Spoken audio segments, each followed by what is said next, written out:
National Unity Action Plan launched to forge solidarity and harmony. The nation's race to contain Omicron COVID variant.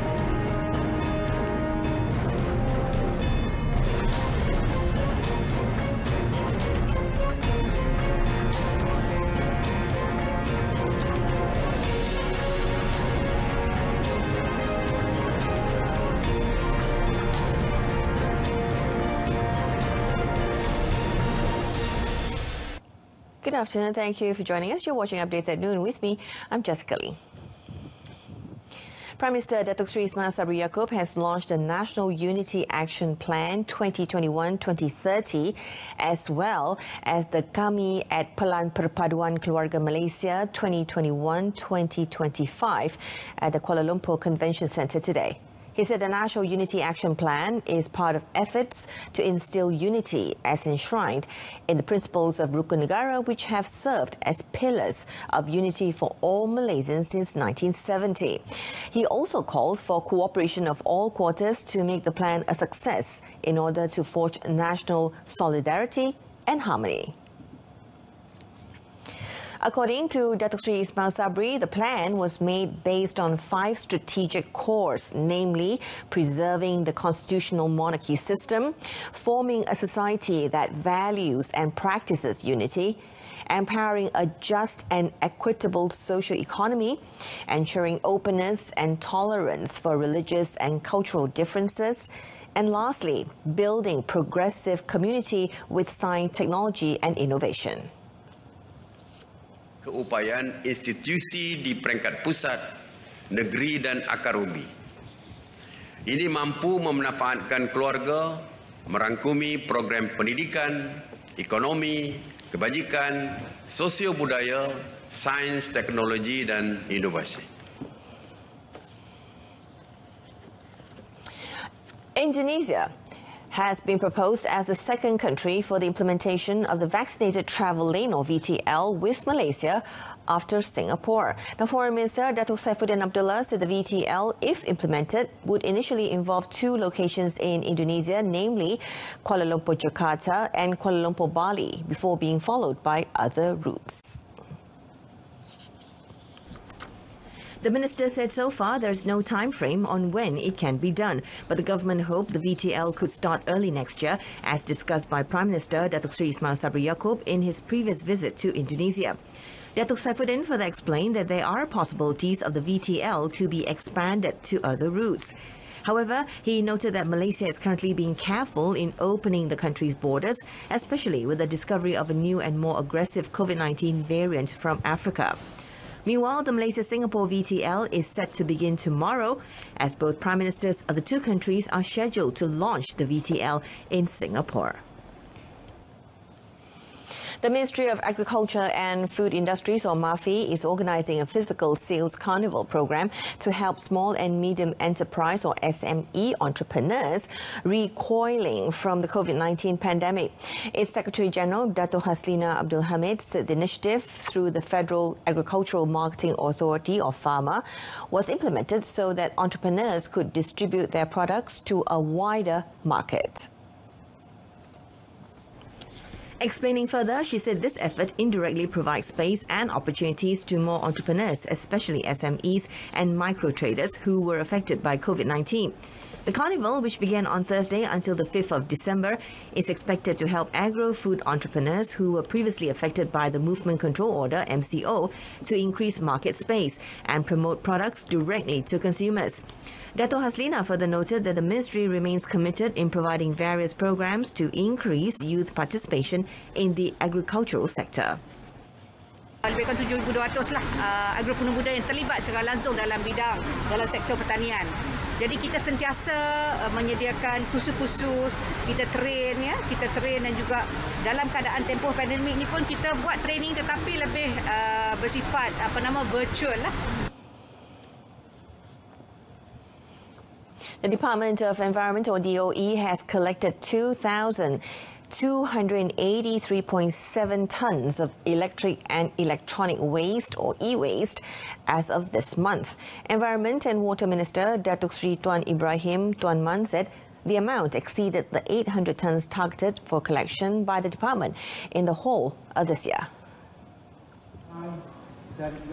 According to Datuk Sri Tuan Ibrahim, e-waste pollution had become among the major issues at the global level due to poorly managed e-waste disposal activities and their impact on human health and the environment.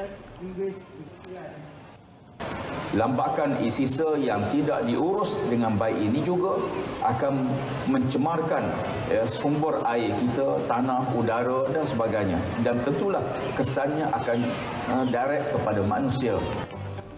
The minister was speaking when launching the 2021 Electric and Electronic Waste Collection or EWaste Summit program virtually at the Aeon Mall AU2. He said the summit of the e-waste collection program is held this year to support the aspiration of Environment and Water Ministry to recognise the last Saturday of each month as e-waste collection day. This initiative was introduced to boost public awareness on the importance of e-waste management in an environmentally friendly manner. The Domestic Trade and Consumer Affairs Ministry, or KPDNHEP, issued 8 goods information verification notices to importers, exporters and vegetable wholesalers in Pulau Pinang from Wednesday till Friday. Now, Pulau Pinang KPDNHEP Director Muhammad Rizwan Abdul Ghaffar said the notices were issued pursuant to Section 21 of the Price Control and Anti-Profiteering Act 2011, seeking explanations for higher retail sale prices. In a statement, he said 3 types of vegetables, namely green beans, imported round cabbage and red bird's eye chilies, were found to be sold at higher prices based on inspections of public markets in the state. He added that the department was also monitoring 186 types of products at 41 markets, as well as 31 supermarkets and hypermarkets in the state daily. He also said the state KPDNHEP enforcement section conducted 47,578 price-related inspections, resulting in 373 cases under the Price Control and Anti-Profiteering Act 2011, with 46,850 ringgit in compounds. Now, police have identified the owner of a social media account who is believed to have viral pictures in connection with a fight involving 4 individuals which resulted in the death of one of them at a flat in Ipoh, Perak last Wednesday. Perak Police Chief Datuk Mio Faridala Trash Wahid said the police would call the individual who had uploaded the pictures concerned. Satu laporan polis telah dibuat dan siasatan telah dijalankan terhadap posting-posting berkenaan. Posting-posting yang bila orang baca posting itu akan menyebabkan kegusaran orang ramai. Dia kata apa, the police fail ataupun polis gagal untuk bertindak terhadap pelakuan jenayah pada hari tersebut. So saya ingin jelaskan, siasatan sedang jalankan, kita akan panggil mereka-mereka yang memuat naik ataupun memuat turun gambar-gambar dan juga buat ulasan-ulasan yang mengatakan pihak polis gagal melaksanakan tindakan ataupun tangkapan begitu. Speaking during a press conference at the launch of the Perak Police Contingent's Special Crime Prevention Operation, Datuk Mio Faridala Trash said the public should not make any speculation on the incident. He said the 3 suspects, aged between 34 and 60, and are related, are in remand for 7 days since last Friday to facilitate investigation. He added that the outcome of the investigation will be referred to the Deputy Public Prosecutor for further action.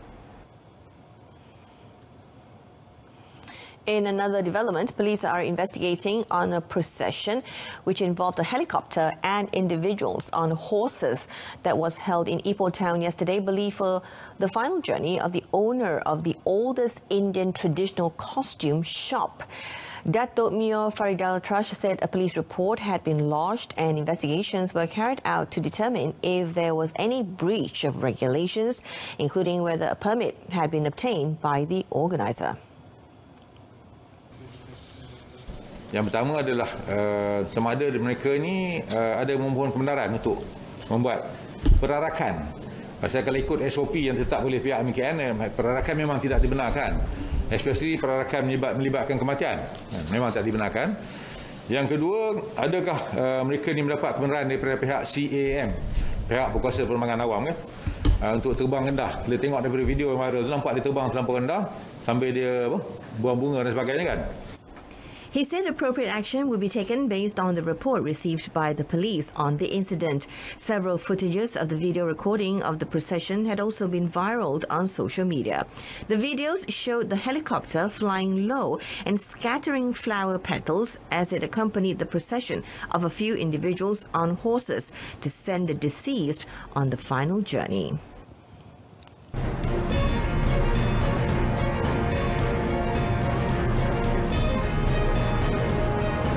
In sport, Malaysia head to Hockey Junior World Cup knockouts.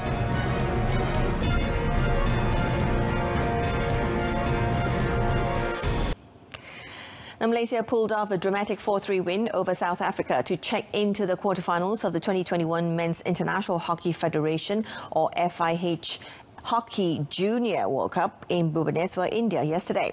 Now, although South Africa fought back to level the scores 3 times, credit to the Malaysians under coach Wallace Dunn for finding a way to grind out this hard-fought win in their Group A match at the Kalinga Stadium. The Malaysians, who only need a draw to confirm their place in the last 8, open accounts through Muhammad Fahmi Khalid, who slotted home a penalty corner in the 29th minute. It took South Africa just 4 minutes into the second half to make it 1-1 through a Guy Morgan penalty corner goal, but Malaysia, undeterred, restored their lead through Muhammad Kamaruzaman Kamaruddin in the 41st minute. Now again, the South Africans rose to the challenge and made it 2-2, this time courtesy of Jarrod Campbell's 48th minute goal. However, the South Africans' joy lasted just 1 minute as Muhammad Shamir Rizmi Muhammad Samsul struck to put Malaysia 3-2 ahead. But the gritty South Africans managed to restore parity a third time courtesy of Campbell's second goal in the 54th minute. Malaysia, though, were not done yet, and just 2 minutes later, Muhammad Akimullah Anwar Esok broke South Africa's resilience when he sounded a board to ensure victory. Now, Malaysia will next face Group B champions France in the last 8. In badminton news, Olympic badminton gold medalists Gracia Polly and Apriyani Rahayu secured a spot in the Indonesian Open finals after defeating Thailand's Jongkopan Kitarakul and Rawinda Prajongjai in 2 straight sets yesterday. The Indonesian women's doubles beat the Thai pair 21-18, 21-14 in 58 minutes in the tournament held in the resort island of Bali. They will now face Japan's Nami Matsuyama and Chiharu Chida, who bagged the Indonesian Masters title last week. Matsuyama and Chida went through to the finals after scoring a victory against South Korean Baek Ha-na and Lee Yu-rim. In the men's doubles, the world number 1 Kevin Sanjaya Sukamuljo and Marcus Gideon also netted a spot in the finals after defeating India's Satwik Sairaj Rankireddy and Chirag Shetty 21-16, 21-18 in a 44-minute game. The Indonesian duo, affectionately known by their fans as the Minions, will face Japan's Takuro Hoki and Yugo Kobayashi. Meanwhile, in men's singles, Danish badminton ace Victor Axelsen is through to the finals after defeating Indonesia's Jonathan Christie. The world number 2, who is favoured to win the men's singles title, beat Christie 21-19, 21-15. He will face Singapore's Loh Kian Yu, who also advanced to the finals as he made light work to defeat Rasmus Gjemke of Denmark in straight games.